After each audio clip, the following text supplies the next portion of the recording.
بسم اللہ الرحمن الرحیم۔ السلام علیکم ناظرین اکرام، برصغیر پاک و ہند میں بسنے والی اقوام کی ویڈیوز کی سیریز میں ایک بار پھر ایک نئی ویڈیو کے ساتھ آپ کی خدمت میں حاضر ہیں۔ آج ہم آپ کی خدمت میں سدھو جٹوں کے بارے میں مکمل تفصیلی ویڈیو پیش کرنے جا رہے ہیں۔ ویڈیو کو مکمل دیکھیں اور اگر آپ کو ہماری یہ ویڈیو پسند آئے تو اسے لائک ضرور کریں، اور اگر آپ ہماری اس ویڈیو کے بارے میں اپنی رائے پیش کرنا چاہیں تو کمنٹ سیکشن کا استعمال ضرور کریں۔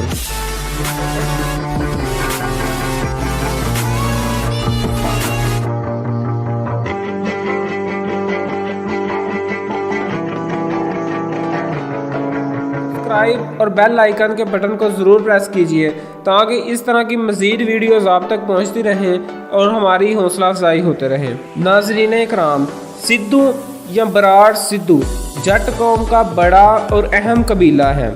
سدھو جٹوں کا بزرگ جسپال جڈیاسل یا جڈیاسل، جو جڈیاسل بیر کا بانی تھا، اسے اس کی اپنی حکومت سے نکال دیا گیا تھا اور اس نے دہلی کے راجہ پرتھوی راج چوہان کے ہاں پناہ لی اور وہاں سے اس کی نسل بسار یا بسا کے علاقوں میں پھیل گئی۔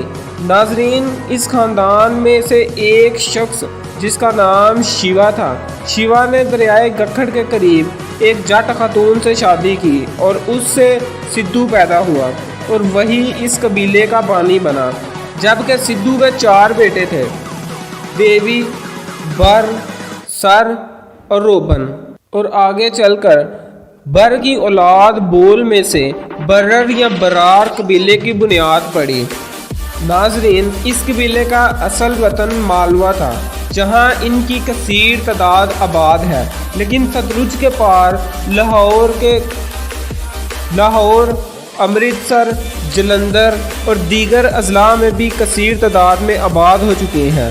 برانڈرتھ کے مطابق سدھو کے پوتے کا نام برار تھا، اس لیے اس کی اولاد برار سدھو کہلاتی ہے۔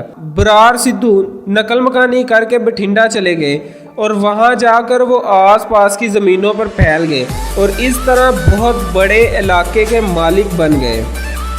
وہ تقریباً ماڑی، مدکی، میراج، بدڑ اور فرید کوٹ، پٹیالہ اور ناب کے تمام علاقوں پر چھائے رہے اور ان تمام علاقوں کے سربراہ ایک ہی خاندان سے تعلق رکھتے تھے۔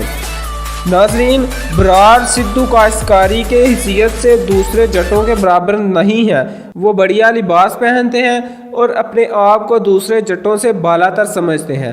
کہا جاتا ہے کہ گزشتہ 16 صدیوں میں برار گاؤں میں نوجوان لڑکیاں نہیں ملتی تھیں، اس لیے کہ وہ لڑکیوں کو مار دیا کرتے تھے، لیکن اسلام لانے کے بعد یہ بوسیدہ رسومات ختم ہو گئیں۔ ناظرین، بٹھیانہ کے خالص بھٹی راجپوت آج بھی سدھو اور برار کے ساتھ تعلق تسلیم کرتے ہیں۔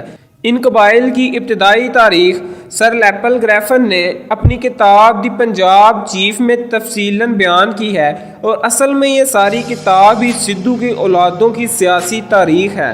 سدھو جٹ پاکستان میں بہت کثیر تعداد میں نہیں پائے جاتے۔ اسی کے ساتھ ہی ہمیں دیجیے اجازت۔ اللہ پاک آپ کو اپنے حفظ و ایمان میں رکھیں اور دنیا و آخرت کی ہر خوشی نصیب فرمائیں۔ آمین۔ اللہ حافظ۔